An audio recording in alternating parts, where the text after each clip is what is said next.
In 1906, President Teddy Roosevelt created the nation's first national monument designation. The purpose of this designation was to preserve for all Americans significant pieces of the country's history, ecology, geology, and beauty. All national monuments are designated by U.S. presidents and are chosen as their personal memorials of those most special parts of this great country. Memorials that they see a need to protect over all others. Some are big, some are small. Some garner large budgets and staff. Others, next to none. All were chosen by presidents who considered them the most important places to protect over all other places in the country. America's national monuments tell the story of the nation's past and present glory.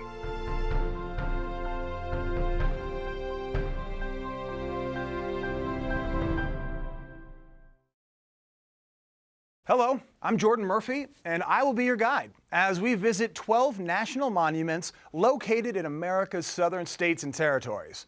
In this program, we're going to travel to 3 monuments that tell the story of colonial Spain in the south, of the 3 European countries vying for control of what would become the United States. Spain was the first to establish a colony, more than 40 years before the English founded Jamestown.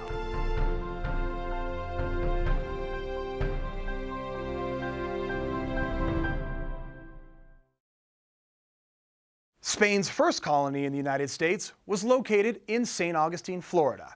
Now, not only is it the oldest continuously occupied city in the nation, but the 2 forts that protected it from attack by pirates and the British still stand today along Florida's northeast coast. They're preserved in Fort Matanzas and Castillo de San Marcos National Monuments.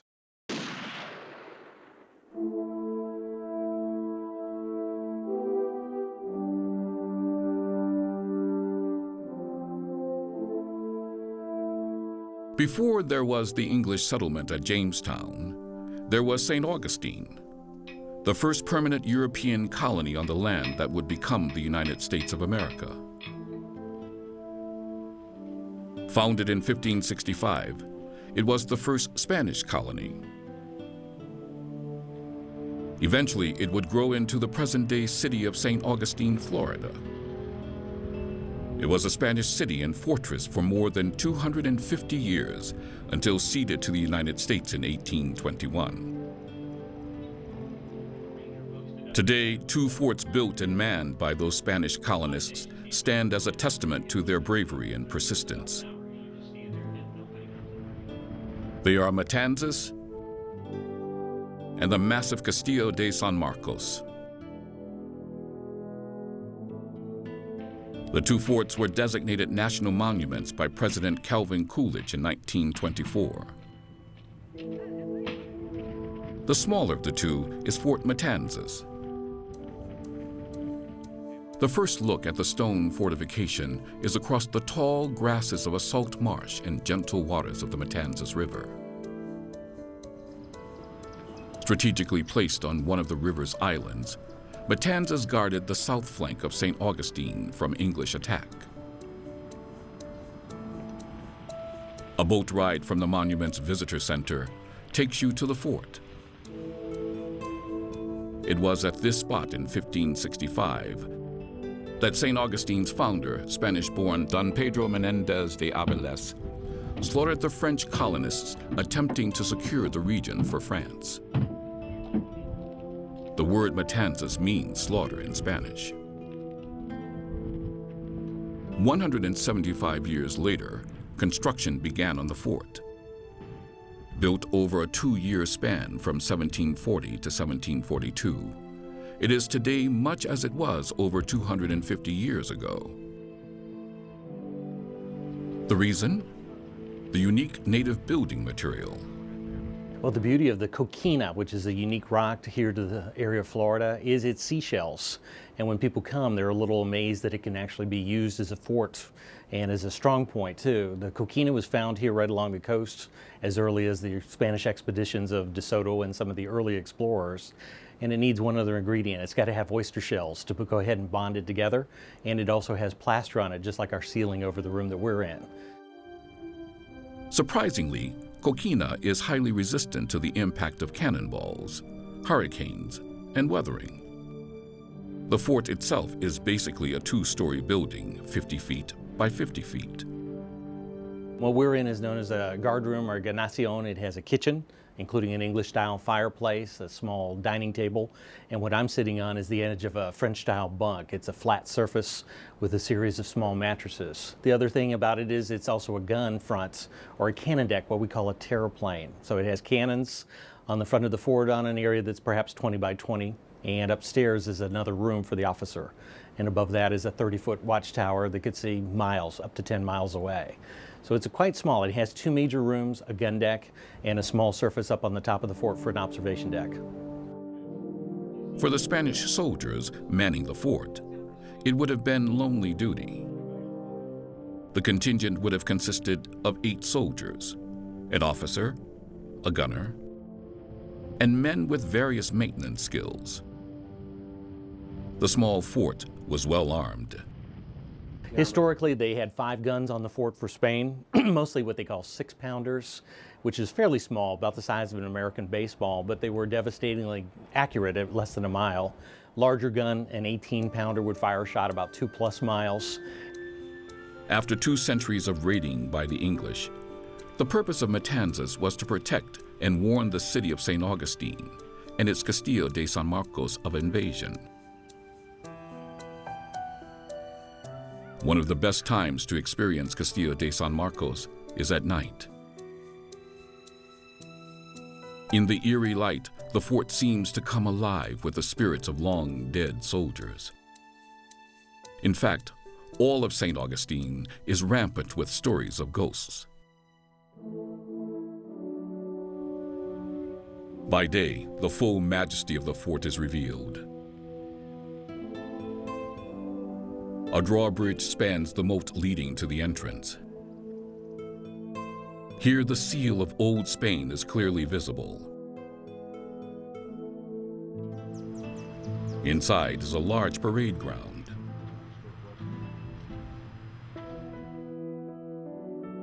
When after 9 wooden forts had failed, the Spanish king finally decided to build an impenetrable fort at St. Augustine. The engineers decided on using coquina from a nearby quarry. Construction began in 1679. The fort's design is a military marvel. The whole point of your defensive fortification now is to absorb cannonball fire, to not break down under that kind of pressure. And so this design was actually designed over in Europe. The first kind of models that we see done like this were actually done by Leonardo da Vinci. We see some drawings made by him of this design. It's very short, kind of sturdy in a way, sloped walls to help absorb cannonball fire. And you have these things on the corners called bastions, which instead of your towers on a castle, now you can help with cross-firing tactics. And you can still see from all angles, which is what you would use those towers for. But that's why this design is going to be so key. Also, the base of these walls are 17 to 19 feet thick with this stone. So between the stone and the design itself, these are the reasons why this fort was so key and crucial in playing a part in the protection of this area. 7 years after its completion in 1695, Castillo de San Marcos was tested in Queen Anne's War, when St. Augustine came under siege. The weapons at the fort was a major part in what helped it, especially during those sieges, the siege of 1702, the siege of 1740. They tried to get as many weapons over here as possible. cannons, since it is a fortification, is going to be the thing that helps them out the most. Obviously, they had muskets and things of that nature, but they had cannons ranging from little field cannons to massive cannons. And these cannons, these little cannons, would be able to project a cannonball from this fortification about 1.5 miles down the way. Your larger cannons would be able to project a cannonball about 3 to 3.5 miles down the way. And you have iron cannons here, bronze cannons here. And of course, the fort had a full complement of musketeers. In the end, the fort survived the over 50-day siege in 1702 by the English colonists. However, most of the time, the Castillo was only lightly manned. Most of the time, the men lived and worked in St. Augustine. The relationship between the fort and the townspeople was basically one that goes hand in hand with each other. The townspeople would go about their daily routines, and unless you were under attack or siege, you would only have about 12 to 24 soldiers here at one time, just looking out. All the soldiers would be in the town with their families. It's kind of like being a firefighter in today's standards. They would take turns coming here. They'd serve about 24 to 48-hour duties here, and then they'd rotate. Now, the thing is, if you're under attack or under siege, and all of the townspeople knew this, here's where you're going to come. This is their safe haven, the place they could go to during any siege, any attack, and they would feel safe here. Almost all of these rooms here at the fort would be full of barrels of food, supplies, storage. In fact, they had enough food and supplies in this fort at one time to last the entire town up to a year, which means it's going to be very difficult to try to starve the Spanish out of this fortification. Today, the Castillo de San Marcos is the centerpiece of old St. Augustine. A quaint, European-style town. Both reminders of the days when the Spanish explored and ruled Florida.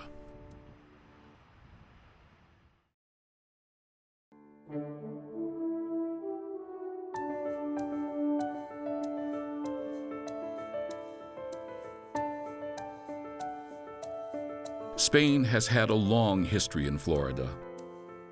Ponce de Leon, who sailed around the Florida Peninsula in 1512, attempted to establish a settlement 9 years later. The colony failed, but he is credited with giving Florida its name. Then in 1539, Conquistador Hernando de Soto launched his 4-year journey of exploration from present-day Tampa. While Spain dominated the early European history of Florida, it was an attempt by the French to establish a colony that forced Spain to solidify its presence in the southeastern United States. In 1564, Huguenots, Protestant Frenchmen, established Fort Caroline near modern-day Jacksonville. This act posed a grave danger and insult to the Catholic Spanish crown. The governor of Cuba immediately dispatched Admiral Pedro Menendez to establish a permanent base in Florida and remove the French threat. In 1565, he established the colony of St. Augustine. In the same year, he routed the French from the fort and massacred over 200 of them near the future site of Fort Matanzas. Pedro Menendez is considered to be the father of Spanish Florida. The Spanish is setting this area as a priority now. They're going to do what they have to keep control of this area. Pedro Menendez takes on that leader role, and he's not going to make the mistakes that some of the other former Spanish soldiers have made while exploring the Florida areas. He's going to build up better relations with the natives. He's also going to work that leadership role, make sure there's enough food source for his men, and make sure that the other Spanish strongholds are going to bring him supplies and necessities so that starvation is not an option. In 1570, the Florida garrison was promised subsidies from the Crown. Securing the coast had become highly important to the wealth of Spain. I think one of the things that's hard to understand is why would Spain spend so much money on Florida? There's no gold, there's no silver. The Indian cultures are not like those found in the Aztec world or down in the Mayan world, but Florida controls the coast. And because of the coast and the Gulf Stream, ships leaving Havana, Cuba, taking gold, silver, Indian artifacts, jewelry, all back home to Spain have to come right by St. Augustine. So although the garrison never flourished and was never profitable, it was always a money pit for the Spanish. It helps guard those ships going home from Havana straight home to Spain. And that's a long, unexposed voyage for them. Everything north of us is British, everything to the west was French. And at that time, the Gulf Stream usually is within 30 to 40 miles of where St. Augustine is located. So the peninsula and this magical highway heading home to Spain was the critical function why we're here. Besides colonizing Florida, Pedro Menendez had another goal: convert the Native Americans to Catholicism. Starting first with St. Augustine and expanding all the way into the Florida Panhandle, the Spanish established over 40 missions. Often situated near or within an Indian village, the missions formed a trade network for food and goods. Nevertheless, throughout the 1600s, St. Augustine never flourished. Spain was always behind on its financial and material support, and the inhabitants were always on the verge of starvation. Oddly, the Spanish never took advantage of its early presence on the East Coast in the battle for control of North America between France, Spain, and England, and later the United States. However, when an American colony was established in 1670 at present-day Charleston, South Carolina, Spain finally acted. Now the American colonists were only 2 sailing days away.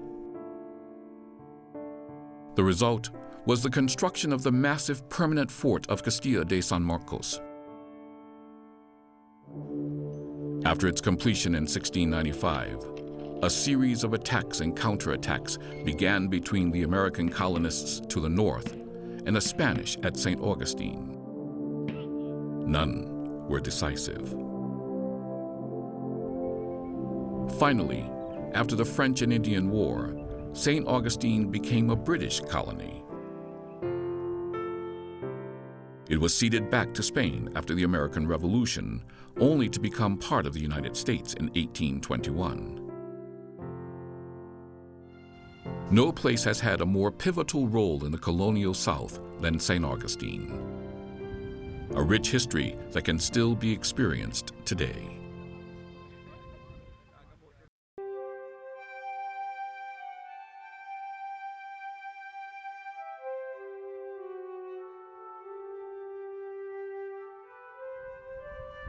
Today, playful bottlenose dolphins from St. Augustine's Inlet are visible to the visitors at the Castilla de San Marcos. When the Spanish arrived here, they found the most biodiverse area in the continental United States. Florida, with its tropical climate, is best known for its grass-dominated freshwater marshes, particularly the Everglades. This is prime habitat for the American alligator, one of only 2 species of alligator in the world. Adult male alligators can grow up to 18 feet in length and weigh over 1,000 pounds. Anything, including humans, that enters the domain of an alligator is potential prey. Alligators are most commonly seen resting along the banks of rivers or islands, or floating with just their eyes above water. The most spectacular ecosystems around St. Augustine are the hardwood or coastal hammocks. These ecosystems would have been familiar to the early Spanish conquistadors from their explorations of the Caribbean islands and the Yucatan Peninsula of Mexico. It is the jungle. A boardwalk in Fort Matanzas National Monument takes visitors along the edge of one of these hardwood wonders. These localized stands of trees near St. Augustine are dominated by the live oak. This spectacular tree is often draped in Spanish moss. Other epiphytes, plants that grow in other plants, and ferns. Other species of trees in the hammocks are the mahoganies, red bays, cedars, hollies, and an assortment of native and non-native palms. Being in one of these forests is an amazing experience of rich sounds and visual textures.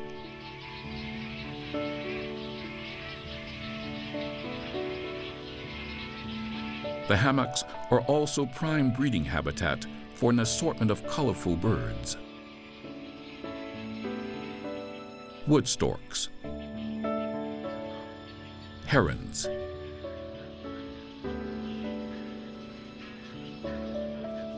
and egrets. Here they are feeding their young. In areas dominated by grasses, these islands of trees are also prime roosting places for many other birds.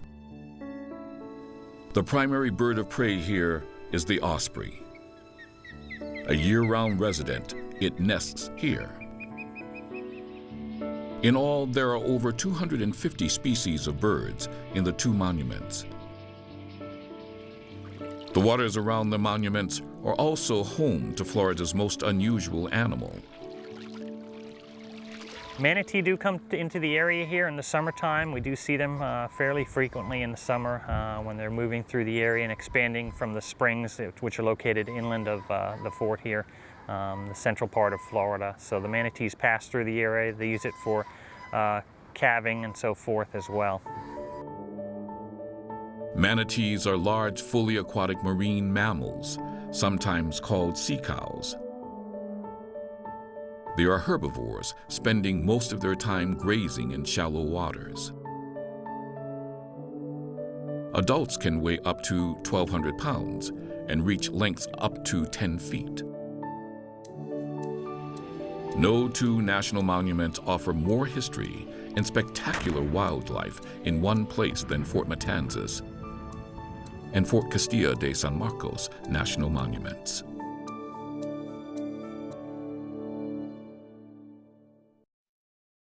In the National Monument System, Fort Frederica National Monument on one of Georgia's barrier islands is the only one that preserves what is essentially a ghost town. A town and fort that once secured the South for the British from Spanish domination.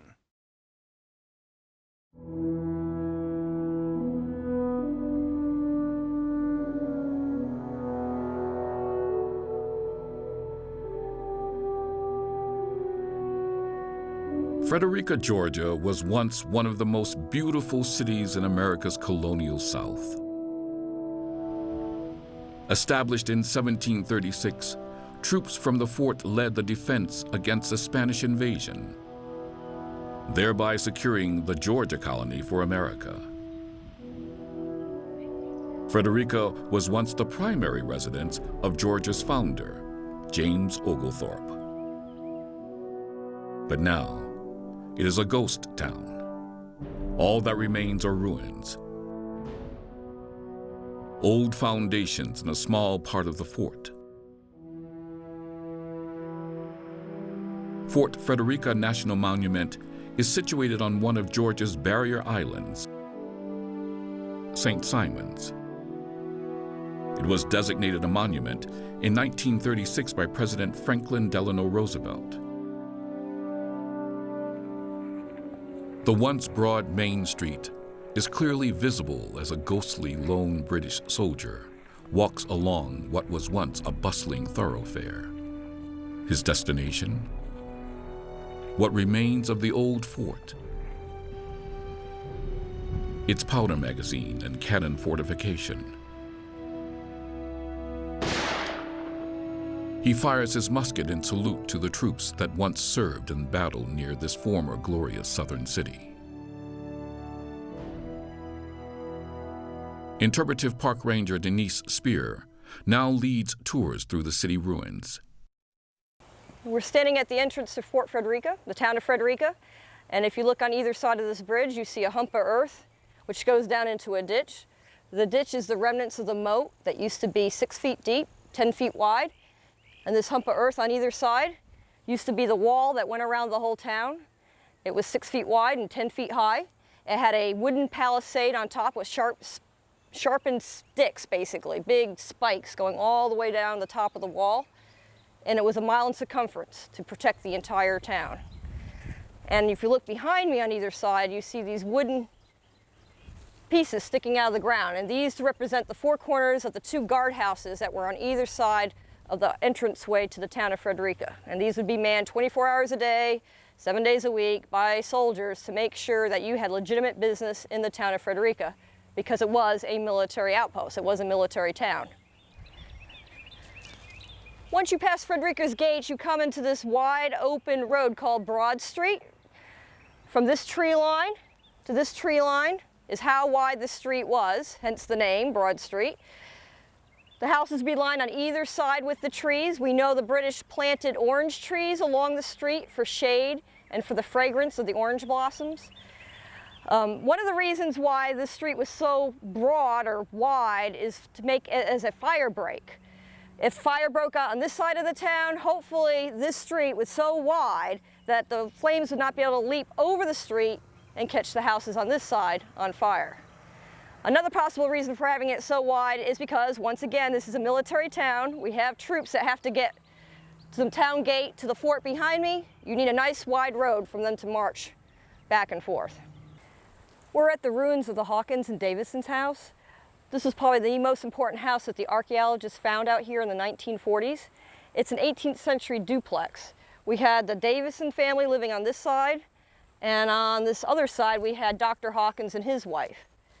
This wall down the middle was their common wall, and this was very important for the archaeologists to find because it helped them determine the first lot line of Frederica. Everybody in town had the same size lot, 60 by 90, and by finding this first lot line, we were able to pace off and figure out where everybody lived in the town of Frederica. Right now I'm standing within Fort Frederica. Fort Frederica had an earth wall around it similar to the town wall. It had several buildings within, storehouses, as well as the building behind me. This building was the powder magazine for the fort. Inside the 2 rooms were kept all the ammunition for the cannon. We're talking black powder as well as the cannonballs themselves. Because the most important part of this fort, of course, are the guns, the big cannon that would be here, about 15 cannon in all. And as you see over here, most of them would have been trained down the Frederica River, because this is the most likely spot that the Spanish would come to try to attack the fort. So you want as many guns pointed downriver as possible so you could shoot at those ships before they can shoot at you. And come the Spanish did in 1742.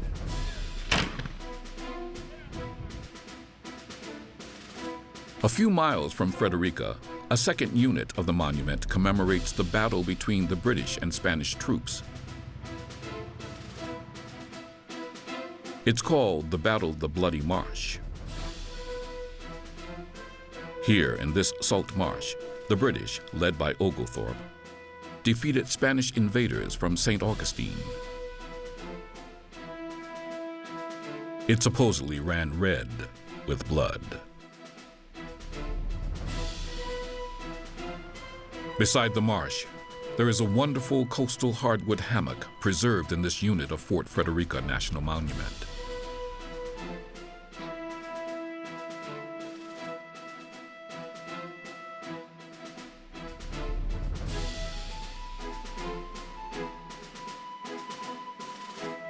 As the 18th century dawned on the North American continent, the British controlled the Atlantic seacoast from Maine to Charleston in the Carolina colony. The Spanish controlled the seacoast from St. Augustine to the tip of Florida. In between was a gap of disputed land. Right in the middle of that land was St. Simon's Island. The main folks who are looking for this land to see who would own it are the Spanish and the British. On St. Simon's Island, the Spanish had a long record of living here. They had missions on the island, driven back both by kind of economic setbacks as well as English raiders. And ultimately, Frederica is the result of the English attempting to find their own little place in this debatable land. The way the British did that was to turn the area into a new colony, Georgia Colony. A sort of utopian colony. In 1733, over 100 immigrants, led by James Edward Oglethorpe, landed near what would become present-day Savannah, Georgia. The new colony's founding principles were somewhat unusual. Georgia, somewhat of an idealistic place in the sense that originally the idea was it was to be for the worthy poor of London, people getting a new chance here in the new world. Some of the rules are rather unique. For a southern colony, one of them is no slavery. Slavery is outlawed from the beginning. Of course, that doesn't last very long. But the other one is no hard alcohol, which was actually a real gripe for the people. And the one that probably makes most people in the modern sense laugh is the idea of no lawyers in the Georgia land. The idea being lawyers were the ones who were drove the people into debtor's prison back in England in the first place. In 1734, Oglethorpe, now the de facto governor of the new colony, concluded that St. Simon's Island was a place to build Georgia's military outpost. 2 years later, construction began. Under Oglethorpe's personal supervision, the fort's settlement developed rapidly. These buildings made of tabby and brick really represent the settlers' dreams. They wanted to stay here forever. They could have built, dirty, ugly houses, but instead what they build are buildings that were meant to last forever. And very little may be still there, but what you see really represent the dreams of those settlers to be here. With Frederica well established, Oglethorpe led a failed raid on St. Augustine and the Castilla de San Marcos in 1741. Then, the Spanish counterattacked. 1742, you really see the culmination of Spanish attempts to reclaim what they considered their own soil. When the Spanish landed on the island, there were two battles, July 7, 1742, between the British and the Spanish. The first battle was only a half mile from the town walls. The British defeated them fairly handily. Its name was Gully Hole Creek. The more famous, probably because of its name, is the Battle of Bloody Marsh, in which several hundred Spaniards were faced down by a much smaller number of British, English, and Scottish troops. That battle has been blown up in history to mean that several hundreds of Spaniards were killed. In reality, the numbers of killed were much smaller, but in a sense, it was the high water mark. It was the last time Spain tried to reclaim this chunk of soil. Ultimately, for Frederica, it meant that the Spanish have been defeated, everyone's happy. Only problem is there's no longer any need for the military here. The day the soldiers saved Frederica, they also doomed it. Although Frederica was abandoned 16 years later, Georgia was ready to take its place as one of America's original 13 colonies.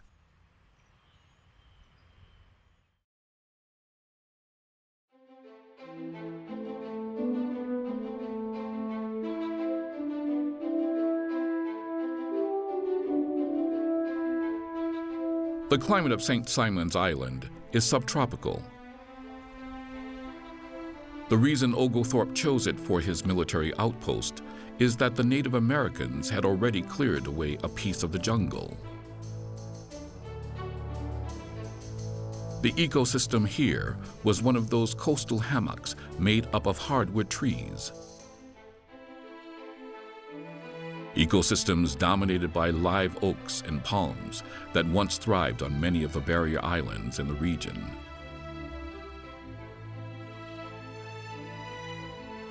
Barrier Islands are long, narrow offshore deposits of sand or sediments that parallel the coastline. Some barrier islands can extend for hundreds of miles or more and are often found in chains along the coastline. The islands are separated from the mainland by a shallow bay or a salt marsh. The formation of barrier islands is complex. As the glaciers melted and receded 12,000 years ago, sea levels began to rise. The rising waters carried sediments from the eroding beach ridges and deposited them along shallow areas just off the new coastline. Today, the barrier islands are popular tourist destinations and serve two main functions. First, they protect the coastlines from severe storm damage. Second, they harbor habitats, such as St. Simon's coastal hammock, that are refuges for wildlife. In the 21st century, these sanctuaries are threatened by the impacts of climate change, as rising seawaters and more intense storm surges could wash them away completely.